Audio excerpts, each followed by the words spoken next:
Hi friends, आप लोगों के लिए इतिहास के मोस्ट 20 क्वेश्चंस मैंने लाया है। ऐसे एक सीरीज है जिसको आगे भी मैं लाता रहूँगा। इसे आप देखें और समझने का प्रयास करें। आंसर का मैं प्रश्नों का मैं उत्तर देने का प्रयास करूँगा, समझाने का प्रयास करूँगा, तो समझे भी, क्योंकि ये एक क्वेश्चन से लगभग किसी न किसी आयोग द्वारा पूछी जा चुकी है। तो इसे ध्यान से देखें और समझें। ये मेरे कुछ रिजल्ट्स हैं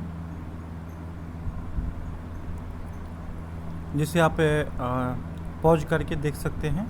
क्वेश्चन आंसर शुरू करते हैं। निम्नलिखित में से किस सूफी संत ने दिल्ली के 7 सुल्तान का राज्यकाल देखा था? सलीम चिश्ती, बुल्ले शाह, कुतुबुद्दीन बख्तियार काकी, निजामुद्दीन औलिया। बताएं आप लोगों में से कोई।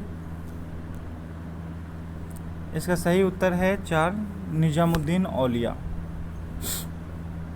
दूसरा क्वेश्चन देखते हैं। आरिज मामलिक किस विभाग का प्रधान कहलाता था? अब देखिए, आरिज मामलिक, आंसर में आप देखें आरिज मामलिक से मिलता जुलता कौन सा शब्द है, तो आप देखेंगे कि एक ऑप्शन जो है दीवाने आरिज, तो इसका सही आंसर क्या होगा? दीवाने आरिज। अगला क्वेश्चन देखें। निम्नलिखित में से कौन सा युग्म सुमेलित नहीं है?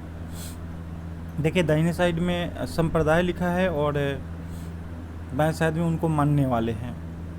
तो जब भी याद करना हो तो नाम के आगे उनका संप्रदाय को एक साथ याद करें। ये नाम सिर्फ याद ना करें, कन्फ्यूजन होता है। जैसे शेख मुइनुद्दीन चिश्ती, तो इसका मिलान करने में सही होगा, तो ये मिलान होता है, तो इसका ये सही है, एक सही है। नियामत कादरी, एक साथ याद कीजिए, नियामत कादरी, ये भी सही आंसर है। तीसरा देखिए, बहाउद्दीन जकारिया सुहरावर्दी, एक ही साथ याद करिए, ये भी सही है। जो 2 है ये सुमेलित नहीं है, गलत है। शेख है जमालुद्दीन साबरी, साबरी के नहीं थे। कुब्बत उल इस्लाम मस्जिद का निर्माण कराया था। अब देखिए, कुब्बत है। अब कुब्बत, इसमें से 4 ऑप्शन किससे मैचिंग कर रहा है? कुतुबुद्दीन ऐबक से कुब्बत, या इल्तुतमिश से कर रहा है, या रजिया से कर रहा है, या बलबन से कर रहा है? कुब्बत आप देखेंगे कुतुबुद्दीन ऐबक से कर रहा है। इसका मतलब कि आंसर है कुतुबुद्दीन ऐबक। हजरत मोहम्मद की मक्का से मदीना की यात्रा क्या कहलाती है? हजरत मोहम्मद मक्का से मदीना 622 ईस्वी में चले गए थे। उसे कहा जाता है जिहाद, हज, हिज्र, जन्नत। अब देखिए, चारों शब्दों का मतलब है। जिहाद, अपने धर्म के लिए लड़ाई लड़ना। दूसरा हज, जो मक्का में मुस्लिम लोग जाके हर वर्ष जाते हैं, तो वो हज की यात्रा कहलाती है। हिज्र, ये सही आंसर है। मक्का से मदीना जब हजरत मोहम्मद गए थे तो उसको हिज्र कहा जाता है। और जन्नत मीन स्वर्ग होता है। इक्ता शब्द का अर्थ है सुल्तान द्वारा दी गई विशेष भूमि, तनख्वाह के बदले सैनिकों को दिया जाने वाला भूभाग, सैनिकों को दिया जाने वाला भूभाग, और मुस्लिम मुल्ला मौलवियों को दी जाने वाली भूमि। देखिए दोस्तों, हमेशा जो आयोग होता है वो आपको कन्फ्यूजन में डालता है। अब देखिए, यहाँ पे मैचिंग क्या है, 2 और 3 में मैचिंग है। दोनों सैनिकों को दिया जाने वाला भूभाग बताया जा रहा है। तीसरा बताया जा रहा है कि सैनिकों को दिया जाने वाला भूभाग है, और जबकि दूसरा बता रहा है कि तनख्वाह के बदले सैनिकों को दिया जाने वाला भूभाग है। बिल्कुल, इसका जो आंसर है वो 2 है, तनख्वाह के बदले सैनिकों को दिया जाने वाला भूभाग। 9वां क्वेश्चन देखें। बलबन ने राजत्व के सिद्धांत का प्रतिपादन किया। ये बिल्कुल कथन सही है। और उसने ताज की प्रतिष्ठा स्थापित की। बिल्कुल की। उसने राजत्व का सिद्धांत इसलिए दिया क्योंकि ईश्वर, वो उसका मानना था कि राजा ईश्वर की छाया है।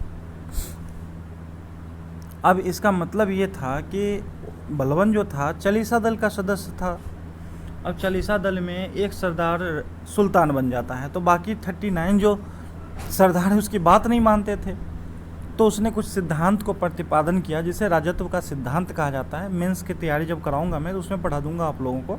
आप बस इतना रखें कि राजत्व का सिद्धांत स्थापित किया था उसने, क्योंकि अपने आप को श्रेष्ठ दिखाना था उसको, और उसने ताज की प्रतिष्ठा स्थापित की। बिल्कुल सही है। तो इसका सही आंसर क्या होगा? एक में ए और आर दोनों सही है, किंतु आर ए की ठीक से व्याख्या नहीं करता है। बी आंसर सही होगा। 2, ए और आर दोनों सही है और आर ए की ठीक से व्याख्या करता है। इसका सही आंसर 2 है। भारत में पहला पुर्तगाली गवर्नर था, याद करें आप लोग, Albuquerque, Almeida, Vasco da Gama, डेला माचा। इसका सही आंसर 2 है, अल्मेडा।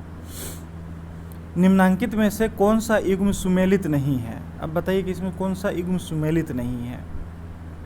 रैदास निर्गुण भक्ति बिल्कुल सही है, नानक निर्गुण भक्ति बिल्कुल सही है, सूरदास सगुण भक्ति ये भी सही है। चौथा इसका आंसर होगा पीपा सगुण भक्ति नहीं, ये निर्गुण भक्ति का था। अब देखिए, ब्रिटिश ईस्ट इंडिया कंपनी ने भारत में पहली फैक्ट्री कहाँ खोली थी? अब देखिए इसमें सभी आंसर लगा देंगे सूरत, एक गलत है, मछलीपट्टनम इसका सही आंसर है। पानीपत का तीसरा युद्ध लड़ा गया था। पहला युद्ध 1526, दूसरा युद्ध 1556, तीसरा युद्ध 1761 क्रमबद्ध से दिया रखा है। तीसरा आंसर सही होगा। और 1764 में क्या हुआ था दोस्तों? सही आंसर सी है, 3 है 1761, लेकिन जो चौथा है 1764 वो है बक्सर की लड़ाई। दस्तक का प्रश्न से तात्पर्य क्या है? दस्तक का शब्द का क्या अर्थ है? दंगा, शुल्क मुक्त व्यापार, बंदरगाह, बाजार।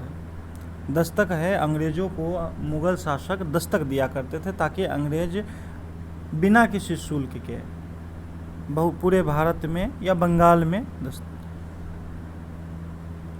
मुक्त व्यापार कर सके। तो इसका सही आंसर 2 होगा, शुल्क मुक्त व्यापार। किस आंगल मैसूर युद्ध में हैदर अली की मृत्यु हो गई? प्रथम में हैदर अली ने लड़ा अंग्रेजों के साथ और विजय प्राप्त की। द्वितीय में बराबरी रहा और हैदर अली की मृत्यु हो गई और बाद में टीपू सुल्तान ने मोर्चा संभाला था। तो सही आंसर इसका 2 है। तृतीय में टीपू सुल्तान की हार होती है, आधा राज्य लिया जाता है, और चौथे में तो पूर्णतः हार जाती है 1799 में। निम्नांकित में से किसने तृतीय आंग्ल मराठा युद्ध में भाग नहीं लिया था? 1818-1819 की बात है, तृतीय आंग्ल मराठा युद्ध। इसमें सही आंसर क्या होगा बताइए? पेशवा बाजीराव द्वितीय, अप्पाजी भोसले, मल्हार राव होलकर और महादजी सिंधिया। इसका सही आंसर है महादजी सिंधिया। अगला क्वेश्चन देखें, संथाल विद्रोह का नेता कौन था? सिंधु माझी, तीरथ सिंह, जोरिया भगत, बुद्ध भगत। बिल्कुल सही आंसर है इसका बुद्ध भगत। अवध का ब्रिटिश साम्राज्य में विलय कब किया गया? इसका देखिए बड़ी इंटरेस्टिंग है कि अवध को अंग्रेजों ने 1764 में ही जीत लिया था। 1765 में इलाहाबाद की संधि की गई, लेकिन अवध को अंग्रेजों ने मिलाया नहीं क्योंकि वो नवजात था। ब्रिटिश साम्राज्य तो प्लासी का युद्ध 1757 से लेके 1764 में बक्सर का युद्ध हुआ। अभी वो जो अंग्रेजी साम्राज्य है वो बिल्कुल न्यू है, बंगाल में सिर्फ है। वो मराठों से पंगा नहीं लेना चाहते, मराठे के साथ युद्ध होगा, बट उस समय मराठों से पंगा लेना नहीं चाह रहे थे, तो उन्होंने अवध को बफर स्टेट के रूप में उपयोग किया। और जब पूरे भारत पे कब्जा कर लिया तो अंतिम में राज्य है अवध, जिसको विलय अंग्रेजों ने करा, और वो है 1856। और संयोग की बात है कि उसके बाद ही अगले साल 1857 में सिपाही विद्रोह हो जाता है। तो अर्थात ये जो क्वेश्चन है उसका सही आंसर 1856 होगा। प्राचीन सभ्यता जिसने बारूद का आविष्कार किया हुआ है, सबसे खतरनाक देश कौन है बताइए? रोम, यूनान, मिस्र, चीन। जा रहा शक किसी के ऊपर? बिल्कुल सही आंसर चीन। अब अगला देखें आप, बिंबिसार और अजातशत्रु के राज्यकाल में मगध की राजधानी थी। अरे भाई, मगध की राजधानी 2-3 जगह गई है, राजगीर गई, वैशाली गई, पाटलिपुत्र गई। तो बिंबिसार अजातशत्रु सबसे पुराने हैं, ये हर्यक वंश के हैं, तो ये राजगीर थी। इसका सही आंसर राजगीर है। इनका पोता है बिंबिसार है इनका पुत्र है अजातशत्रु। फिर उदयन, उदयन ने राजगीर से पाटलिपुत्र ट्रांसफर किया था राजधानी को। हर्यक वंश का अंतिम शासक कौन था? प्रथम शासक हर्यक वंश का संस्थापक बिंबिसार और अंतिम शासक नागदशक, मुंडक, अनिरुद्ध, उदयन। बिल्कुल नहीं, नागदशक। निम्नलिखित में से सुमेलित कीजिए और नीचे दिए गए विकल्पों में से सही विकल्प का चयन कीजिए। अब देखिए इसमें सही विकल्प है, थोड़ा हार्ड है बट बीपीएससी द्वारा, यूपीपीएससी के द्वारा ऐसे क्वेश्चंस पूछे जाते हैं, राजस्थान में भी ऐसे क्वेश्चन पूछे जाते हैं। ये आप ध्यान से देखें, इसको याद कर लें कुछ को। महेंद्र तो गया था श्रीलंका, संघमित्रा और महेंद्र को श्रीलंका। तो 2 का 3, 2 का 4। देखिए पहला आंसर सही और चौथा आंसर सही बता रहा है। अब इन दोनों में से आपको हटाना है। एक का ए यानी उत्तर जो है वो स्वर्ण भूमि गया, तो एक का ए हो गया, 4 में भी एक का ए है, तो एक आंसर है या 4 आंसर है। देखिए रक्षित कहाँ गया? रक्षित गया था बनवासी। बनवासी आप याद करें, रक्षित बनवासी गया था। और महादेव महिष मंडल। तो इसका सही आंसर 1 होगा दोस्तों। टॉपिक समाप्त होता है, फिर अगले वीडियो में मिलते हैं नेक्स्ट 2020 क्वेश्चंस के साथ।